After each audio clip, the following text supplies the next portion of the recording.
श्रद्धालु जिज्ञासु श्रोताओं,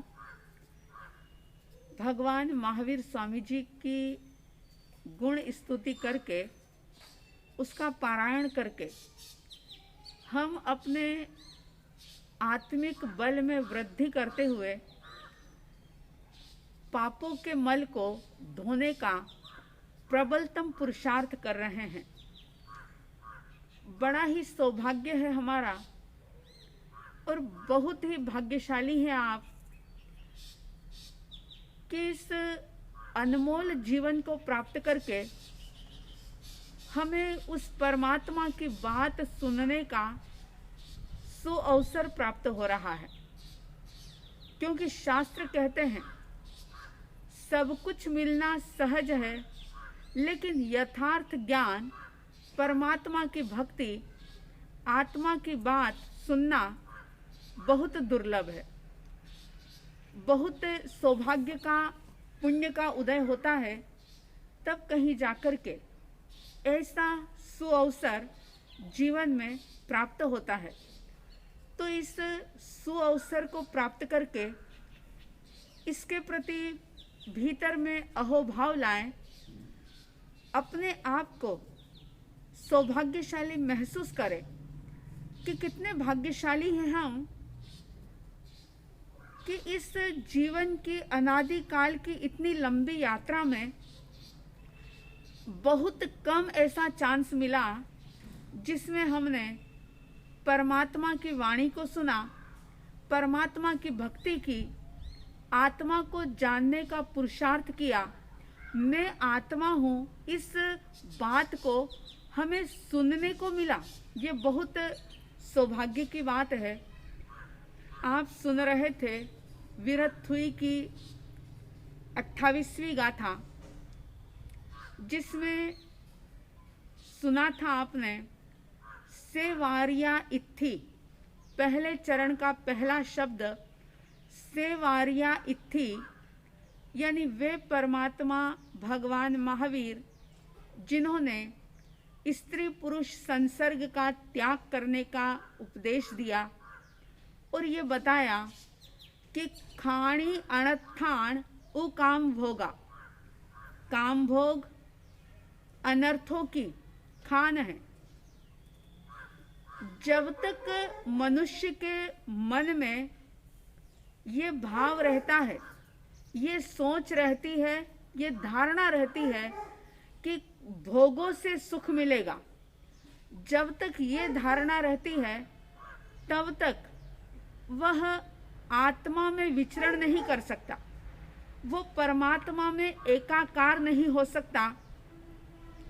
अगर आत्मा को जानना है, ब्रह्म को जानना है, पर ब्रह्म को पहचानना है, परमात्मा की भक्ति करनी है, तो उसके लिए सबसे पहले इस अनादि काल से चली आ रही अपनी धारणा पर, अपनी सोच पर प्रहार करना होगा कि सुख भोगों में है। इसको तोड़ना होगा, इस पर गहरा प्रहार करना होगा और ये धारणा पक्की बनानी होगी कि सुख भोगों में नहीं, सुख त्याग में है। सुख किसी भी प्रकार से विषयों में नहीं, लेकिन विषयों से विरक्त होने में है। क्योंकि कहा है सुंदर सुहाना ये नर तन पाया,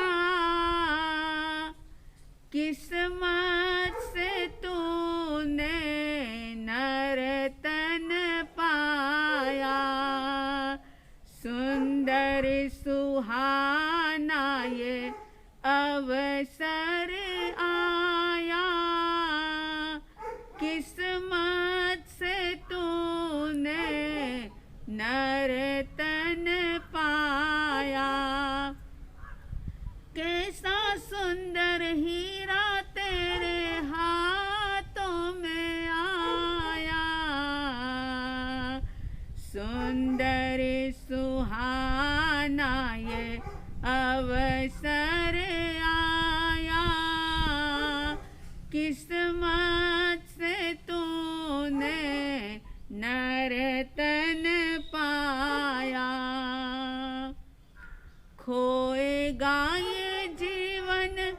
जो तू विषयों में भरमाएगा,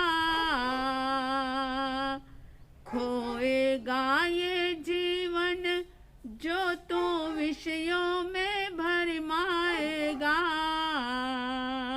भूलेगा कर्तव्य को तू भोगों से टकराएगा। भूलेगा कर्तव्य को तू भोगों से टकराएगा। हमेशा याद रखना, भोग है अस्थिर वृक्षों की छाया, किस्मत से तूने नरतन पाया। भोग है अस्थिर वृक्षों की छाया, किस्मत से तूने नरतन पाया। भोग अनर्थों की खान है, तो फिर सवाल पैदा हो सकता है कि इन भोगों से विरक्त कैसे बना जाए। कौन सा वो मार्ग है जिस पर चल कर के भोगों से विरक्त हुआ जा सकता है, विषयों की आसक्ति से रहित हुआ जा सकता है। ऐसा कौन सा मार्ग है? तो परमात्मा महावीर स्वामी जी ने 3 प्रकार के संयम की बात कही है कि संयम बढ़ेगा तो असंयम अपने आप घटेगा। अगर असंयम को घटाना है, अगर भोगों की चाहत को खत्म करना है, तो पहले भीतर में संयम जगाओ, अपने आप पर कंट्रोल करो। 3 प्रकार के संयम की बात श्रमण भगवान महावीर स्वामी जी ने की। पहली बात, योगों का संयम। योग, मन, वचन और काया, ये 3 योग कहे जाते हैं। और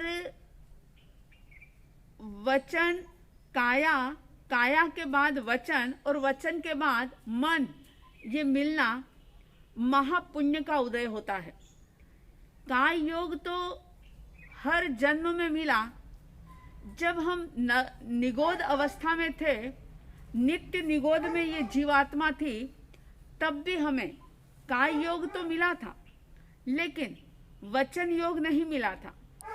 जब बेंद्री बने तो हमें रसना इंद्रिय मिली, लेकिन फिर भी वचन बल प्राण यानी कि एक शक्ति जो होती है, एक स्पष्ट रूप से बोलने की जो बात होती है, वो नहीं मिली थी। तो वचन योग मिलना बहुत पुण्य की बात है। और उसके बाद मन योग तो बहुत मुश्किल से मिला, क्योंकि बेंद्री, तेंद्री, चौरेंद्रिय, पंचेंद्रिय, असन्नी पंचेंद्रिय तक चले गए, लेकिन मन नहीं मिला। बहुत जन्मों में पुण्य एकत्रित करने के बाद बामुश्किल ये मन की शक्ति मिली है। सब जीवों के पास मन का योग नहीं है।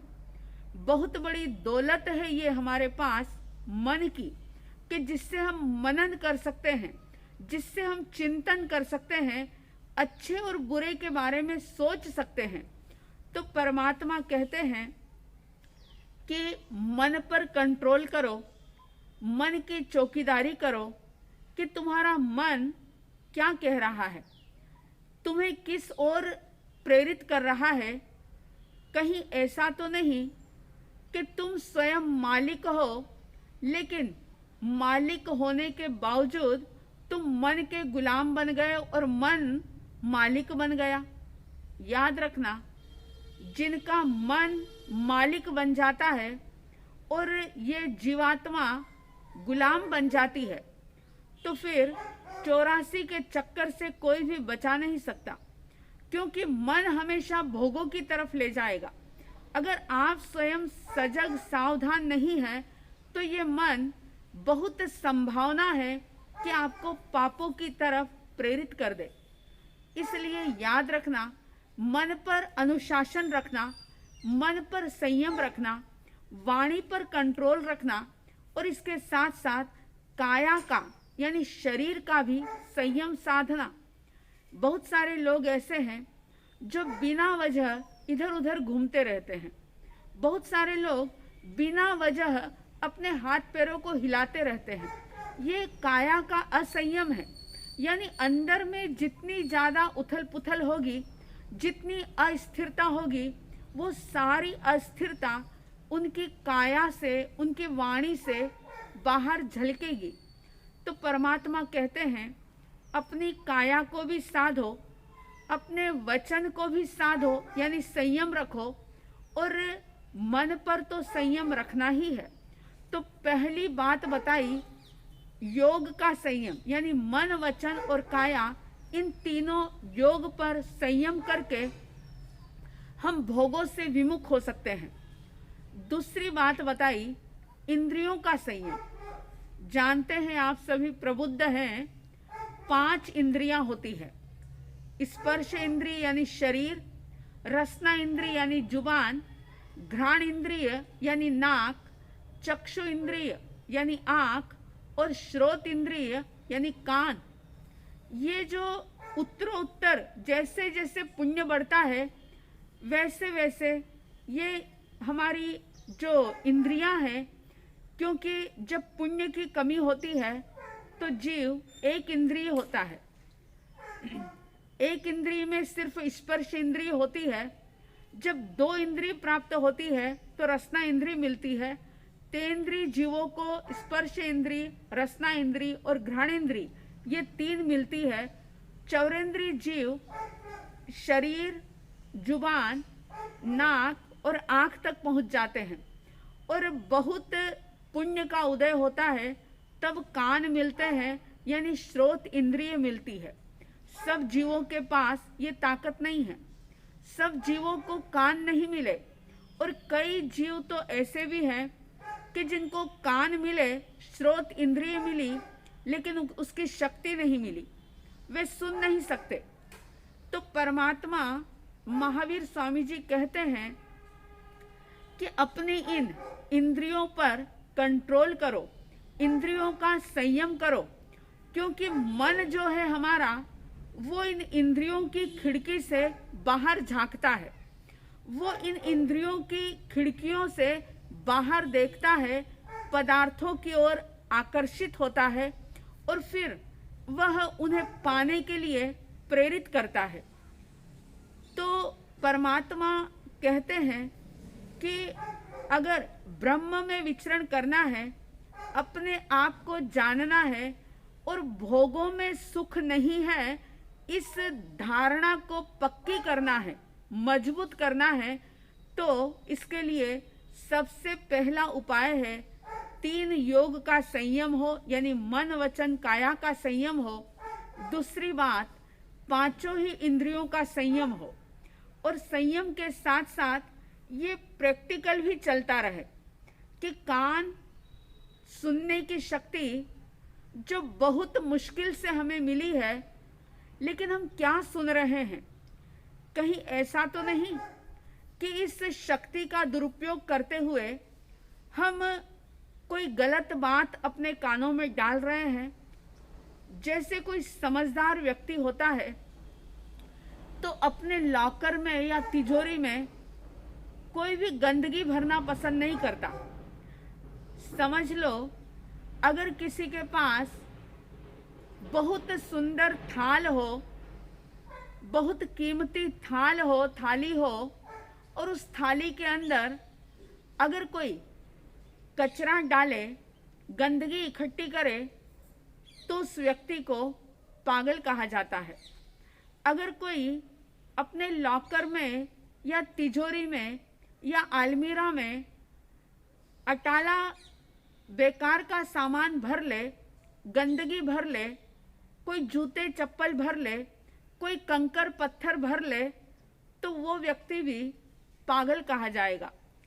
ज्ञानी कहते हैं कि कान जो है वो तिजोरी से भी ज़्यादा कीमती हैं, वो अलमीरा से भी ज़्यादा कीमती हैं, वो सोने और चांदी की प्लेट से भी ज़्यादा कीमती है। जरा चेक करो कि इन कानों के अंदर कौन से शब्द डालते हैं हम।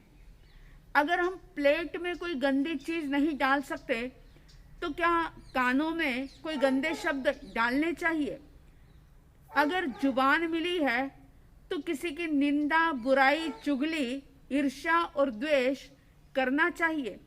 अगर ऐसा कर रहे हैं तो समझ लेना कि इन मिली हुई शक्तियों का दुरुपयोग करके, झूठ बोल करके, अपनी आँखों का दुरुपयोग करके, गलत चीज़ें देख करके हम अपनी इन इंद्रियों का दुरुपयोग करते हुए बहुत सारे पापों को आमंत्रण दे रहे हैं। और मैं अक्सर एक बात कहती हूँ कि जो चीज़ हमें मिली है, अगर उसका सही तरीके से सदुपयोग नहीं किया तो फिर अगले जन्मों में वो उपलब्धि हमें प्राप्त नहीं होती। कुदरत वो चीज़ हमसे ले लेती है कि जब तुमको दिया था तो तुम्हें इसका उपयोग करना नहीं आया, इसलिए कई कई जन्मों तक इन कान के बिना, आँखों के बिना, वाणी के बिना हमें तरसना पड़ता है। तो बहुत सावधानी रखें, तीनों योग का संयम करें, पांचों इंद्रियों पर कंट्रोल करें, थोड़ी सी सजगता रखें, सावधानी रखें और ये सोचें कि बहुत सुंदर अवसर ये आया है, बहुत किस्मत का सूर्य उदय हुआ है, तब कहीं जाकर के ऐसा शरीर, ये पांचों इंद्रियां, मनुष्य का जन्म हमें प्राप्त हुआ है। तो कहीं विषय विकारों में, भोग विलासों में ही हम इसको गंवा ना दें। और तीसरी बात ज्ञानी जन बताते हैं कि आहार का संयम हो, भोजन का संयम हो। हम क्या खा रहे हैं, कैसे खा रहे हैं, इस बात का जरूर विवेक हो, क्योंकि खाने का असर, भोजन का असर हमारे वाणी पर, व्यवहार पर, हमारी सोच पर होता है। तो आहार संयम, 3 प्रकार के संयम से हम अपने जीवन में त्याग के भाव को बढ़ा सकते हैं और भोगों में सुख नहीं है, इस धारणा को प्रबलतम कर सकते हैं। तो ध्यान रहे, पहला संयम योग संयम, दूसरा संयम इंद्रियों का संयम और तीसरा संयम आहार का संयम। तो इस प्रकार से तीनों प्रकार के संयम के द्वारा अपने जो विषय विकार हैं उन पर विजय प्राप्त करने की कोशिश करें। और हमेशा इस बात को ध्यान रखें कि ये सारे भोग विलास, ये साधन, ये सुविधा, ये अस्थिर वृक्षों की छाया जैसी है। जैसे अस्थिर वृक्ष की छाया स्थिर नहीं रहती, ठीक इसी प्रकार से ये पदार्थवादी चेतना जो ये सोचती है कि इन चीज़ों में सुख मिलेगा, लेकिन वहाँ सुख होता नहीं है। तो अपनी जो अनादिकाल की चली आ रही धारणा है उस पर प्रहार करें और 3 प्रकार के संयम को ज़्यादा से ज़्यादा साधते हुए अपने जीवन में शांति, सुकून, चैन का अनुभव करते हुए ब्रह्म में विचरण करें, परमात्मा की भक्ति करें। परमपिता परमात्मा प्रभु महावीर का स्मरण करते हुए उनको वंदन करेंगे। जिनका परम पावन चरित जल निधि समान अपार है, जिनके गुणों के कथन में गणधर न पावे पार है। बस वीतराग विज्ञान ही जिनके कथन का सार है, उन सर्वदर्शी सन्मति को वंदना शत बार है। उन सर्वदर्शी सन्मति को वंदना शत बार है। इन्हीं शुभ और मंगल भावनाओं के साथ जय प्रभु महावीर, जय गुरु आनंद।